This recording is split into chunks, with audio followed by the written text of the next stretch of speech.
Hello friends, आज हम छत्तीसगढ़ के प्रथम श्री राम वनगमन पथ घघरा और हरचौका के दर्शन करने वाले हैं, जो कि जनकपुर से 15 किलोमीटर दूर स्थित है।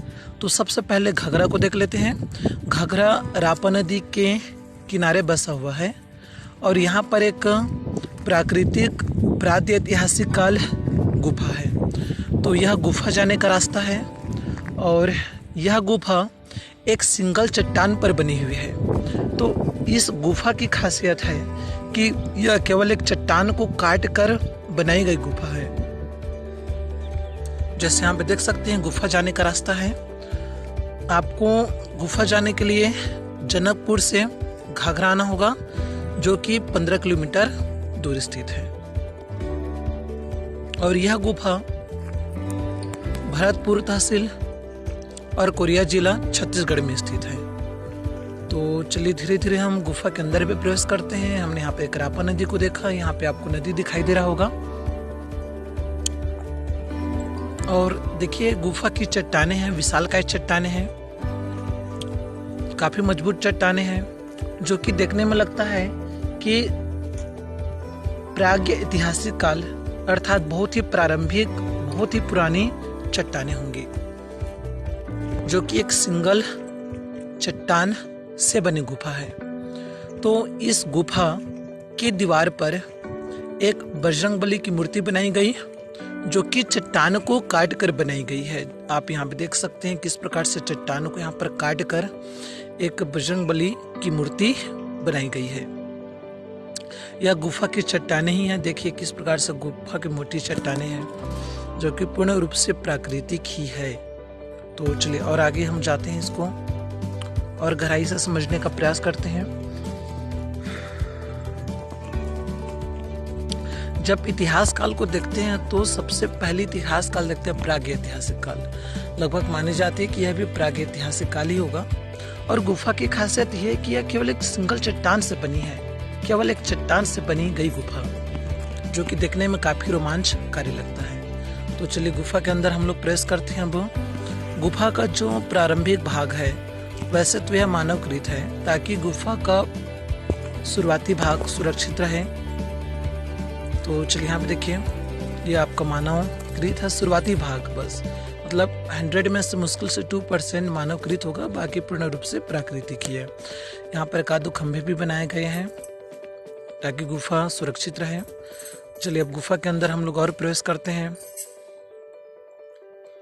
तो यहाँ पे जैसे चट्टानों को देखिए किस प्रकार से मोटी यहाँ पे चट्टाने हैं।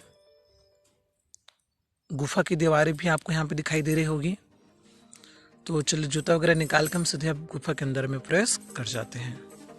तो अब हम गुफा के अंदर में प्रवेश कर गए हैं। यहाँ पे कुछ आपको मूर्तियां भी दिखाई दे रही होगी। ये आपकी गुफा के अंदर की दीवारें हैं। देखिए कितनी मोटी यहाँ पे दीवारें हैं गुफा की, दिखाई दे रहा होगा। देखिए गुफा के ऊपरी दीवार को देख लीजिए, छत को देखते हैं। यहाँ पे हम कुछ यहाँ पे मूर्तियां भी चट्टान को काट कर बनाई गई है। और गुफा के अंदर में कुछ छोटे छोटे कमरे भी हैं, लगभग 7 से 8 यहाँ पर कमरे होंगे। चूंकि गुफा जंगल के बहुत ही अंदर में स्थित है, नदी के किनारे पर है, इसलिए यहाँ पर अभी भी विद्युत नहीं पहुंच पाई है। तो वैसे भी आप किसी रोमांचकारी स्थान पर जा रहे हैं, यदि वो पूर्ण रूप से प्राकृतिक हो तो देखने में बहुत अच्छी लगती है। तो ये पूर्ण रूप से आपको प्राकृतिक ही नजर आएगी। जैसे यहाँ पे देखिए गुफा की जो दीवारें हैं किस प्रकार से, यहाँ पे कुछ बारीक छेद वगैरह भी हैं। और चट्टान को काट कर यहाँ पे छोटी छोटी कमरे बनी हुई हैं। जैसे यहाँ पे देखिए, ये आपको एक कमरा दिखाई दे रहा होगा सामने की ओर, जिसपे गुलाबी रंग से कुछ पोत दिया गया, कलर किया गया यहाँ पे। तो ये आपको गुफा की ऊपरी छत है, कुछ दीवारें हैं, जो कि दिख रहा होगा यहाँ पे कितनी मजबूत यहाँ पे दीवारें हैं गुफा की। यदि गुफा की दीवारों को या गुफा को पूर्ण रूप से अध्ययन किया जाए तो ऐसा लगता है कि गुफा बहुत ही पुरानी गुफा होगी। इस पर अभी भी रिसर्च चल रहा है कि कौन सी सदी की है, कौन सी शताब्दी की है। तो गुफा तक पहुँचने का 2 माध्यम है। तो आप ट्रेन की सहायता से जा सकते हैं। ट्रेन से जाने के लिए आपको मनेंद्रगढ़ तक ट्रेन लेना होगा। मनेंद्रगढ़ के बाद लगभग 100 किलोमीटर की दूर में एक शहर है जनकपुर, और जनकपुर से 10 किलोमीटर या 15 किलोमीटर के अंदर में यह घगरा जगह बसी हुई है। यदि आप बस से जाना चाहते हैं तो मनेंद्रगढ़ और जनकपुर तक आप बस में आ सकते हैं। जनकपुर से आप ऑटो के माध्यम से या बस से भी घगरा पहुंच सकते हैं। तो जैसे हम देखिए कुछ मूर्ति भी बनी हुई है। कुछ मूर्तियां देखने में लगती हैं कि बौद्ध कालीन होगी या बौद्ध समाज द्वारा निर्मित होगी, तो इस पर रिसर्च वैसे चल ही रहा होगा।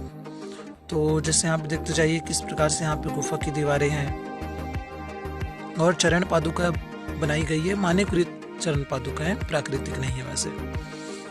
तो मानव निर्मित यहाँ पे चरण पादुका भी है। और यहाँ पे हम लोग कमरों को दिखाने का प्रयास करते हैं। देखिए छत की दीवारें देखिए कितनी मजबूत है यहाँ पे, इसलिए हजारों सालों तक यह गुफा बनी हुई है। गुफा में कहीं भी आपको दरारें नहीं मिलेगी, इतनी मजबूत गुफा है। तो इस प्रकार से देखिए कहीं कहीं पर कुछ पोताई की गई, कलर की गई है, ताकि गुफा और भी मनोरंजक लुभावनी लग सके। और लगभग गुफा में 7 से 8 छोटी छोटी कमरे भी हैं। जैसे यहाँ पे देखिए गुफा के बाहरी भाग को आपको दिखाने के लिए ले जाते हैं। तो यह गुफा के ऊपरी छत है, देखिए कितना मजबूत चट्टान से बनी हुई है, जो कि बहुत ही पुरानी होगी।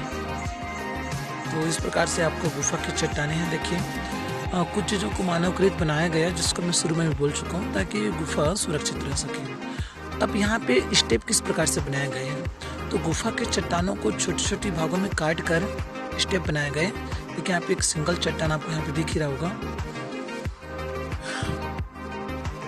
तो सोचने में भी आपको अजीब लग रहा होगा कि एक ही पत्थर, एक ही चट्टान से किस प्रकार से गुफा बनी होगी। तो और आगे इसके देखते जाइए, इसके चट्टानों को देखिए, भारी दीवार है यहाँ पे। देखिए किस प्रकार से गुफा की बाहरी दीवारें बनी हुई हैं, कितनी मजबूत यहाँ पे दीवारें हैं।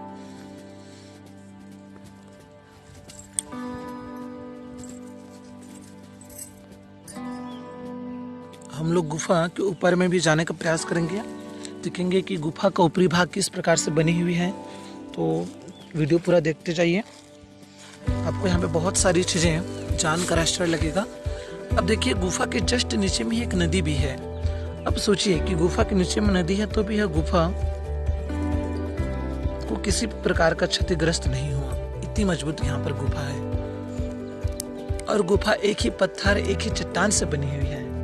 आप इस पर एक बार सोचिएगा और कमेंट्स करके बताइएगा।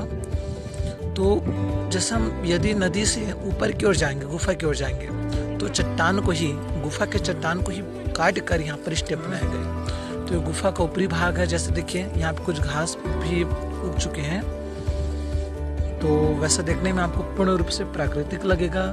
जैसे कि मैंने शुरू में बोला कि 98% गुफा पूर्ण रूप से प्राकृतिक है, और कुछ परसेंट यहाँ पे वर्क किया गया ताकि गुफा क्षतिग्रस्त ना हो जाए। तो यह छत्तीसगढ़ के श्री राम वन गमन पथ का पहला भाग है। आप यहाँ पे देख सकते हैं, प्रथम राम वन गमन पथ है घगरा और हरचौका। तो पहले यहाँ पे आप घगरा के गुफा का दर्शन कीजिए, उसके बाद हम लोग हरचौका गुफा को भी देखेंगे। तो आप अभी जो गुफा देख रहे हैं वो आपके घगरा का गुफा है। अब यहाँ पे देखिए चट्टान को किस प्रकार से काट कर स्टेप बनाए गए, ताकि आप ऊपर से नीचे या नीचे से गुफा के ऊपर की ओर जा सके। देखिए किस प्रकार से यहाँ पे चट्टानें काट कर बनाई गई। अब इन स्टेप को किसने बनाया ये तो हमें भी नहीं पता, शायद आदि मानव ने बनाया हो, कुछ ऐसा भी प्रतीत होता है। ये सब गुफा के ऊपरी छत के भाग हैं, जैसा आपको यहाँ पे दिखाई दे रहा होगा। और 100 में से 2% मानव कृत है। गुफा के सामने वाले भाग को मानव द्वारा बनाया गया, कुछ हिस्सों को, ताकि गुफा ढह न जाए। और बाकी 98% गुफा पूर्ण रूप से प्राकृतिक ही है।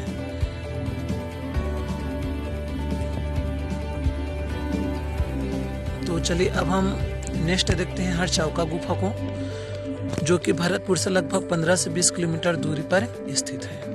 तो नेक्स्ट ये आपका हरचौका की गुफा है। इसके पहले हमने घगरा की गुफा देखा था। तो चलिए अब सीधे हम हरचौका गुफा पर भी प्रवेश कर जाते हैं। इन दोनों गुफाओं को सीतामढ़ी गुफा ही कहा जाता है। ऐसा माना जाता है कि माँ सीता श्री राम जी ने इन दोनों गुफाओं पर विश्राम किया था।